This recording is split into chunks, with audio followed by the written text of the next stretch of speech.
Hey everybody, welcome. Thank you for listening to this episode of Marriage Therapy Radio. My name is Zach. Here with Laura. Before we get started on our episode, I want to congratulate Monica and Andrew for beating me in fantasy football this week. The Golden Donuts, that's my team, are now 2-1. Laura is still 0-3 though, so that's fine by me. She got the loss to the Boston Jelly, Jesse and Allie out of Boston. So congratulations, you guys. And, this week we're talking about one of something that has been coming up for me a lot, not only in my practice, but also in my life. It's really about, say, the power of the pause and some of the choices that you get to make if you're paying attention. I use one of my favorite metaphors. I think I've done it on the podcast before, but it's all about how to get your kids to eat Brussels sprouts. Just lots of options to figure out how to stop the chaos sometimes and just make a choice to turn toward your partner. This is a very cool conversation. Stick around. I got to tell you about a thing that happened to me yesterday that's terrible. I'm all ears. I think I heard Kim Kardashian's voice yesterday. Oh, no. Rebecca says I didn't. She was like, no, it wasn't her. It wasn't her. I promise it was somebody else, because it was like on a trailer for a TV show or something. Oh. And, but then last night I had this really bizarre dream where I was at the movie theater and somehow I was sitting next to Kim Kardashian, but she was not wearing makeup. She was sort of she was like low key, just kind of watching the movie. And I was like, I think, are you? And we started talking. And then she just nodded. I am. No. We talked. We had a whole conversation, and I told her about my kids and stuff. And she was like, "Oh, so you should send me a picture of your kids." And she said something like, "You should ask I'll ask my people to talk to your people and get a picture." And I said, "Well, I could send you a picture right now, but that would mean I'd have to have your phone number." And she was like, "Okay." Is that where you drew the line? No, she gave me your phone number. Kim Kardashian gave me your phone number. Interesting. And I sent her a picture of my kids. We went to this wedding a couple weeks ago. I think I told you, and I have this really gorgeous picture of both girls. And you sent it to me. Yeah, I actually did not recognize one of your daughters. Yeah, I was like, wow, she's really grown up, and I just kind of disregarded the friend next to her, and then I was like, oh, that's both of your girls. It's been a while. Swear to God, though, I woke up this morning believing I had Kim Kardashian's phone number in my phone. I was like, it took me about a half an hour, and I was like, no, I think that was a dream. I think I do not have Kim Kardashian's.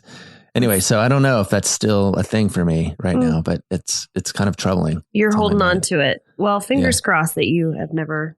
I told her in the dream. I said, "Do you want to know a fun fact about me?" In the dream, and she was like, "Yeah, sure." And I said, "Until today, I've never heard your voice before." And she was like, "That's amazing." Oh my gosh, you're like the only person on the planet. We talked about Paris Hilton in my dream. Wow. So why is it that some of us can remember dreams and some of us can't? Because I also had a really detailed dream that I remembered. I woke up, I told it to the family this morning. We had a whole dream recall sesh. Mm-hmm. Do you happen to know why we can recall dreams? It's probably the Zeigarnik effect. Can I tell you my dream? No. Yes. You didn't tell me. Yep. Do you want to tell me? Yes, I do. You can tell me. I had a dream that I was requested to pose for Gap. They liked my smile lines. The store. So they said, hey, we want to take pictures of you and have you be one of our models. We really like your smile lines. Mm-hmm. And the whole, it's kind of like the Dove campaign.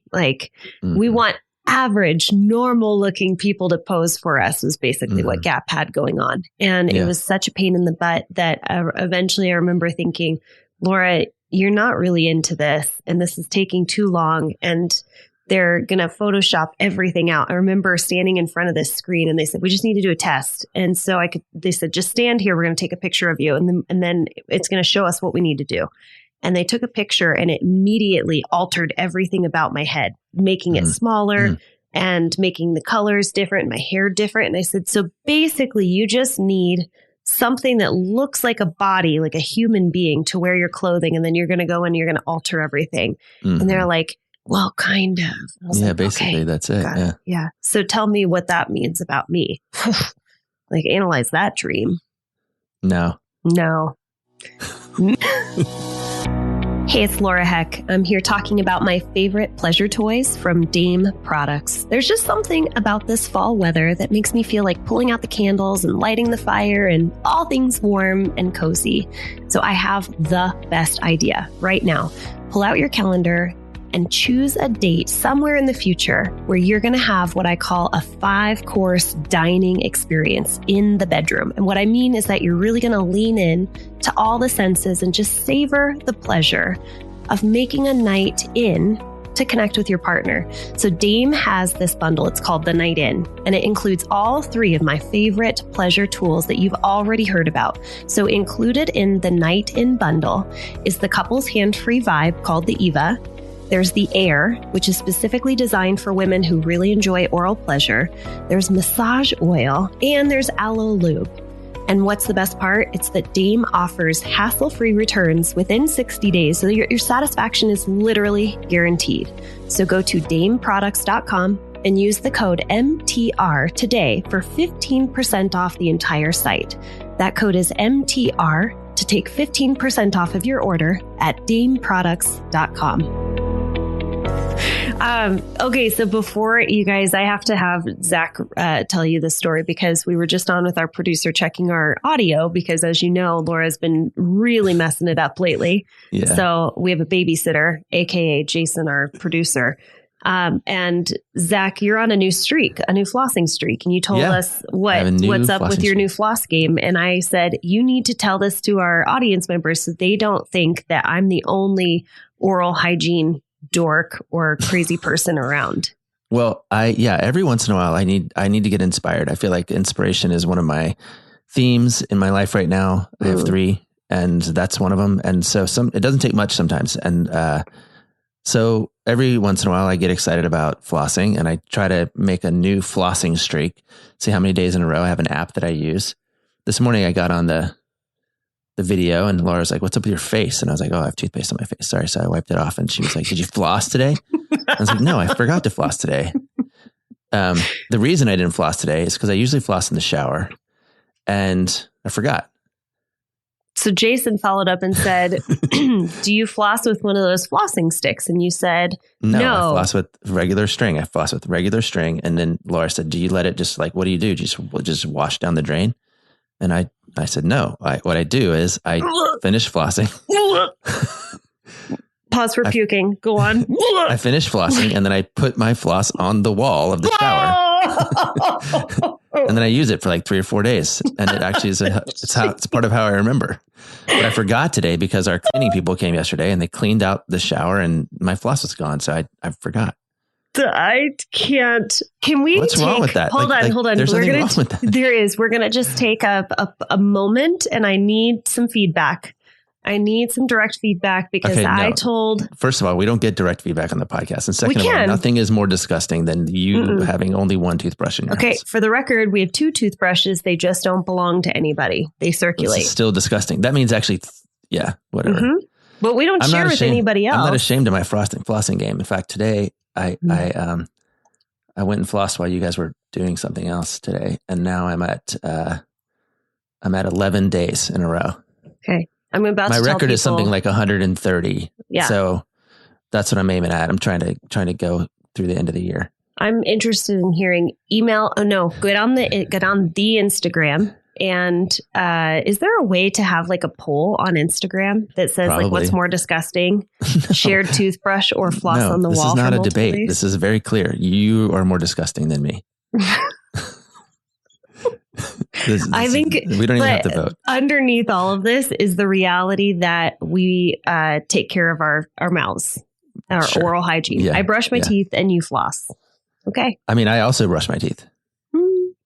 Yeah, it's true. I saw the toothpaste. But basically, I think I told you this. I bet Mary that I could get a longer flossing streak. I offered to pay her $100 if she could have more. She could get more flossing days than me. Yeah. This was my theory on how I could get her to floss, but it has not worked. Yeah.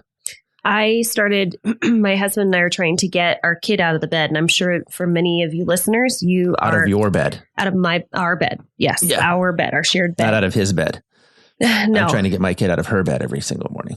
I will say, no, that's not a thing. He's an early riser. But for parents out there, I'm sure many of you have gone through this phase, and I'm saying that because I want to feel normal that this is a struggle that we're having. So he has a lovely room with a lovely bed. He goes to bed, falls asleep. And then as he goes through his sleep cycles, I think what happens is after he wakes up, maybe after REM sleep, I don't know how sleep works. He wakes up and he walks into our room and he snuggles in. And then we end up with four 4 lumps in the bed, including our 70-pound Weimaraner. So we're trying to bribe him. And the current bribe that we have come up with is $1 a day. And I think what I want to do is actually make a poster and tape the dollars to it. And every time he wakes up in his bed, he can take the dollar off and stick it in his wallet. That's what I'm thinking. How do we feel about bribing our children with money to floss or to stay in their own bed? To me, it goes back to, I've said this, I use it all the time right now. I know I've said it on the podcast, but if you have 3 children and you want them to eat their Brussels sprouts, to child number 1, you say, would you please eat your Brussels sprouts?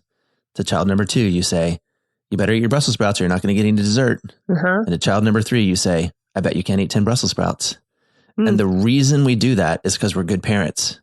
It's not because we're manipulative. It's because we understand who we're talking to. Okay. And we ask them to do the thing we want them to do in the way that it works for them. Okay. And so if bribing works for your kid, I'm all for it. Like, would I put it in a parenting book and say, this is the way to do it? No, because we don't know what the way is. The way is the thing that creates success in your parenting strategy. I think without shame. I mean, maybe that's the other piece. Like, you don't want to choose, but I think we have to be savvy about how we ask people to do the thing we want them to do. That includes our partners, right? When I do this in my office, I always ask one of the partners, I go, how do I get you to eat your Brussels sprouts? Do you really say that? I do. I go, you smother it in bacon. And I say, how is she supposed to get you to eat your Brussels sprouts? And she's like, that's all I want. If I could just figure out how to get him to eat his Brussels sprouts, I'd be so happy. Yeah. Which is of course symbolic, but it's like, then we start to think about it. We start to go, I'm like, are you child number 1? Are you child number 2? Are you child number 3? Yeah. I'm probably child number 2. I go, okay, so let's talk consequences. Let's talk about cause and effect, So it's like, I don't know, dude. I mean, I still haven't figured out how to get married to floss, but I got bigger fish to fry and all that. So I had this conversation yesterday with a couple, and it was all around, hey, we have a sexual desire discrepancy. And so it was all around the idea of, we know that the goal is we want to connect sexually more often and have it be more meaningful between the two of us and have us both enjoy the experience. So we started talking a little bit about, like, how do I get you to eat your Brussels sprouts? And the Brussels sprouts is, how do I get you to initiate sex? Or how do I get you to, well, it's basically initiate sex. And so we had that conversation. It was really enlightening. And it turned out that both people were responsible for figuring out how to get the other person to eat the Brussels sprouts. Yeah. I mean, to your point about the bacon, I mean, at one level, you have to make good Brussels sprouts.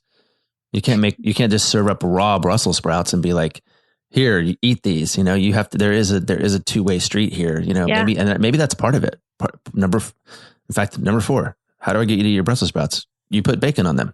Oh, okay. Well, it's good to know. I mean, I think it's an interesting conversation because people are motivated by different things in different ways for different reasons. And the thing that gets the hardest is when, like, someone will say, well, I asked you nicely 4 times. And I go, but they're not child number 1. Yeah. Like, of course you're nice. You're kind. There's nothing wrong with your ask. It's nice. It's kind. It's coming from the place that you learned as you were a kid. You would probably eat your Brussels sprouts if somebody said, would you please eat your Brussels sprouts? It just doesn't work for your partner or kid number 2 or kid number 3.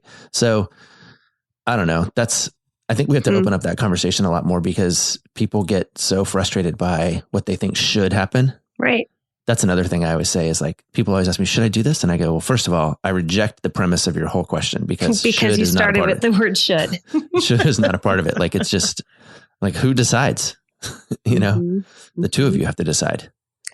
I had a conversation, one of my favorite exercises. I don't know. Do you go through repair statements with your couples? Do you do the whole repair checklist? I'm starting to lately, and it actually makes me think of something I want to talk about today. But yeah, I'm starting to lately. Go ahead, though. Okay. So one exercise that I have couples do, and this is the Gottman exercise, is there's a whole list of these phrases or statements that you use that is intended to basically de-escalate the conversation and get it back on track. If you notice that, gosh, you know what, like, my partner is kind of critical, or maybe they have a tone and I find myself reacting to it, I have one of 2 choices. I can either take the bait and I can react to my partner's criticism or their tone, or I can offer a repair that basically is an understanding of, I think we're getting off track here. This isn't going well. Can we make things better? It's like a peace offering, right? Like, can we make things better?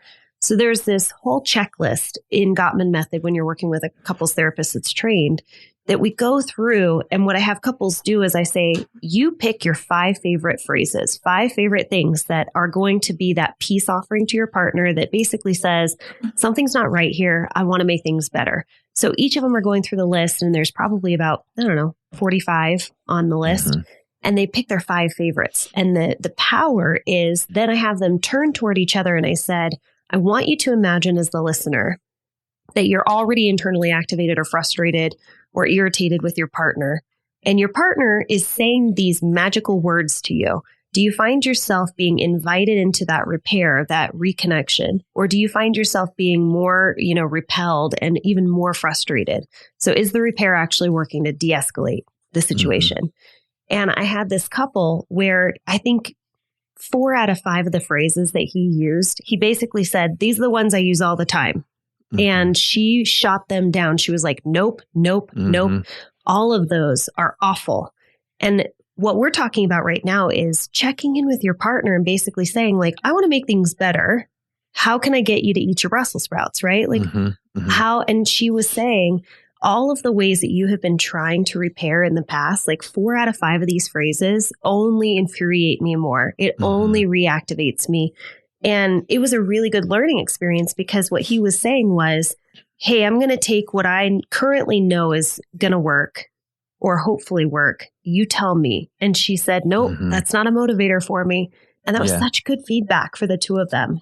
Totally. I think you're spot on. That exercise is fire. And yes, you want to get them to pick the ones that they like. And I think you absolutely get them to pick the ones they don't like. Nope. Don't say that one. That one's not going to work. And it's just data, right? It's information. Yeah.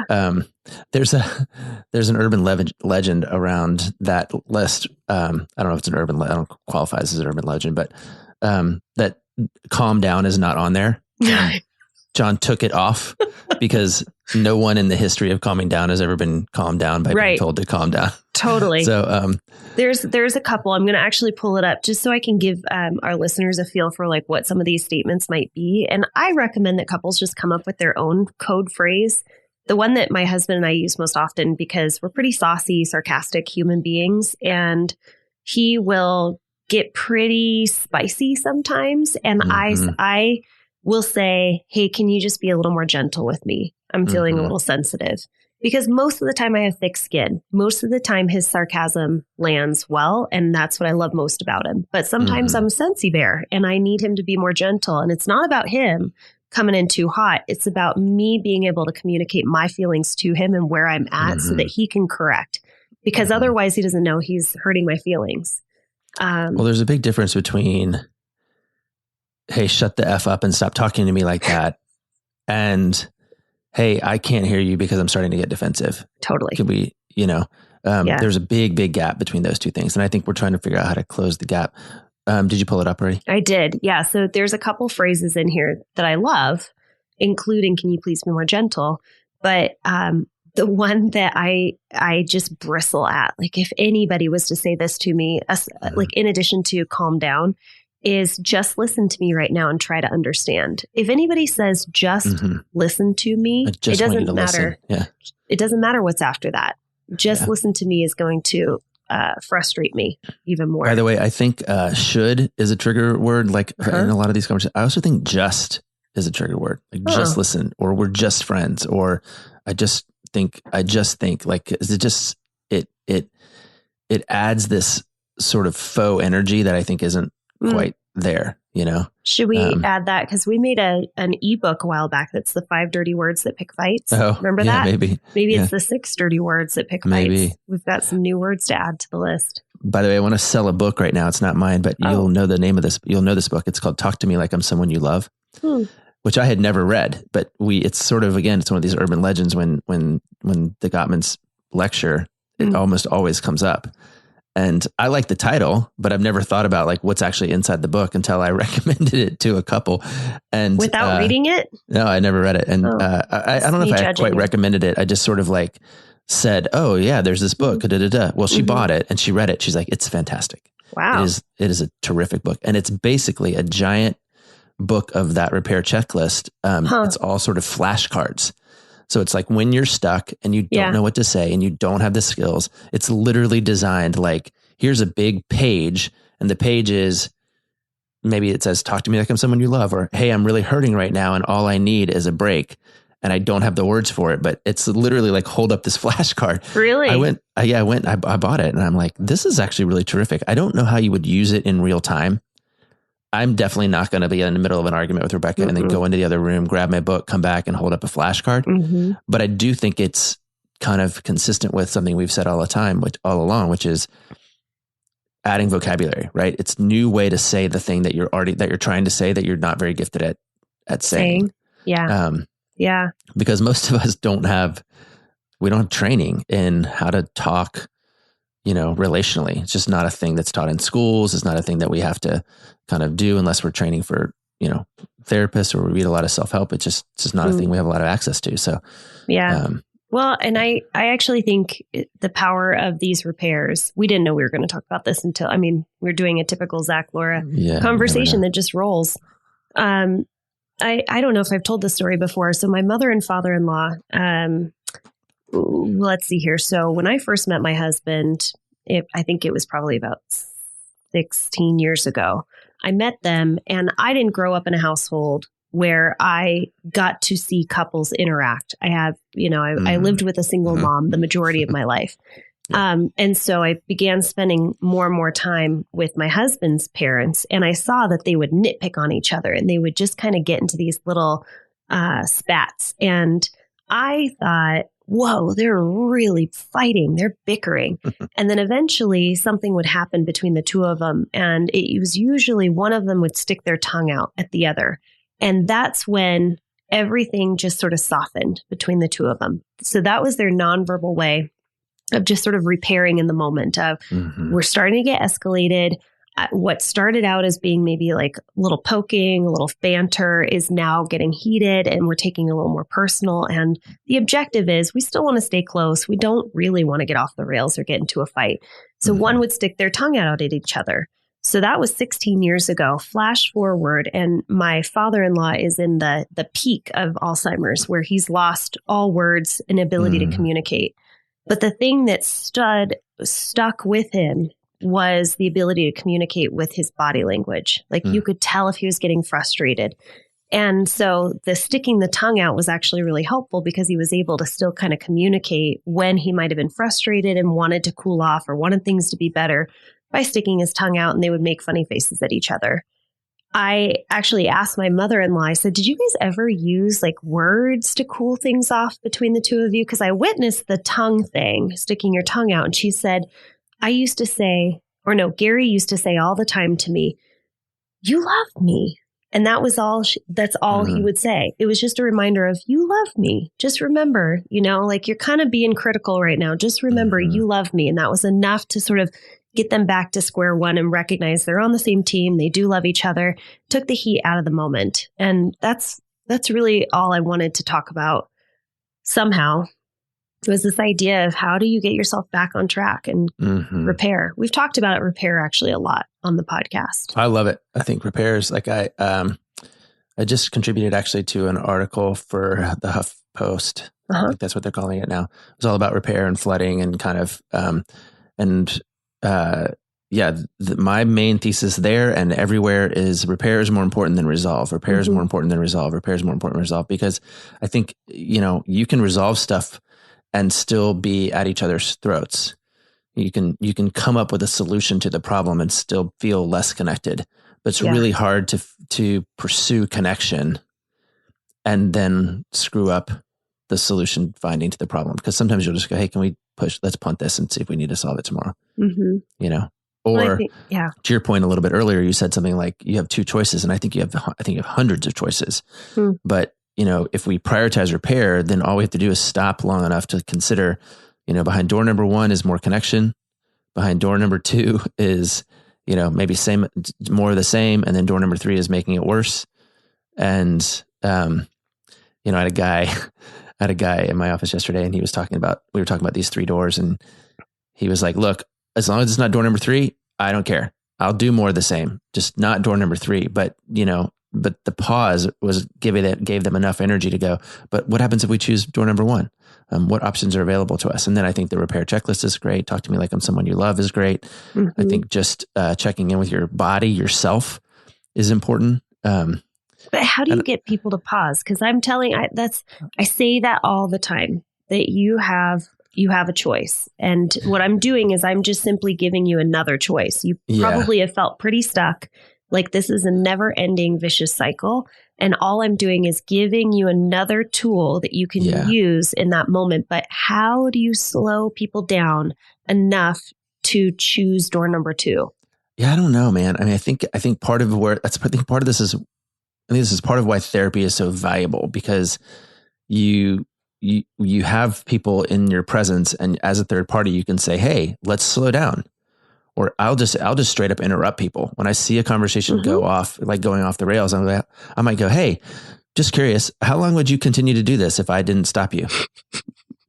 And they'll be like, I don't know. How much longer do we have in the session? I was like, it's been about 4 minutes. Yeah. And I could have just let you go because I'm not doing anything. But and I think those kinds of interventions therapeutically can help people slow down.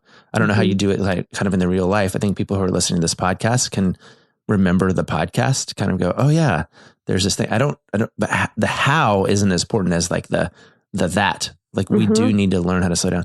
One of the things I say is my favorite repair of all time is when I'm going to slap my head and go, oh, we're doing it again. We're doing it again. And at that point, do you want to keep doing it? Or do you want to slow down and kind of decide? I think of cliches that help people a lot. Like, this is a very famous one, which is they'll never remember what you say, but they'll remember how you made them feel. Yep. So there's that one. There's you can be right or you can be married. There's you can be correct or you can be connected. Did you make that one up? Did you try to? Yeah. I was like, did you just try to like pull that out? Like everybody's heard this one. I think I started saying it a couple of months ago, but I can't believe there's no way I created that. I mean, that's so easy, right? You can be correct or you can be connected. There's another one though that I thought about, and it'll come into my head here in a second. But I think it's a little bit of just like a mindfulness, like a little bit of just how do you get them to slow down? We have to just kind of do it. I mean, honestly, I don't really know how to. You could have a rubber band on your wrist that you I was just thinking that when you're I was just thinking that, and okay. So here's my thought process is. I think it's too much to ask. Like I'm teaching couples in my office. Hey, here's a bunch of repairs. Some of them land for your partner. Some of them didn't. Do you have a repair that you can agree on? Works for both of you. In my household, can you please be more gentle with me? That's the one that we've landed on. It works really well. So rather than remembering from beginning to end of, man, we're starting to get into it. I'm getting a little heated. I'm starting to escalate. The conversation's getting a little derailed. Like all these things are starting to go into motion. And now I have to say the repair. My partner has to hear the repair, and then we have to get back on track. That's a lot.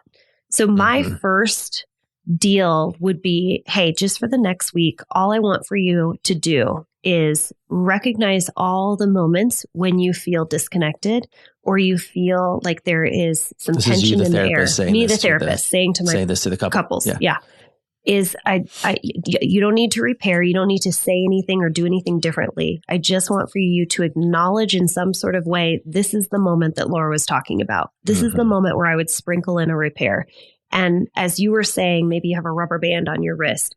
I was, I always joke because I feel like I saw a video where Dr. Gottman had a bell, and every time he saw one of the 4 horsemen in his office, he'd ring the bell. And it was just a way of making it painfully obvious and being able to acknowledge, okay, we get it. We're all on the same page. That was criticism. I rang the bell. You're pausing. You see so it's kind of like, what do you do that's going to just have you begin to recognize those moments where you're like, oh, I could probably make things better right now. I can't remember the phrase, but I recognize that this is the moment that Laura was talking about where we're disconnected. Yeah.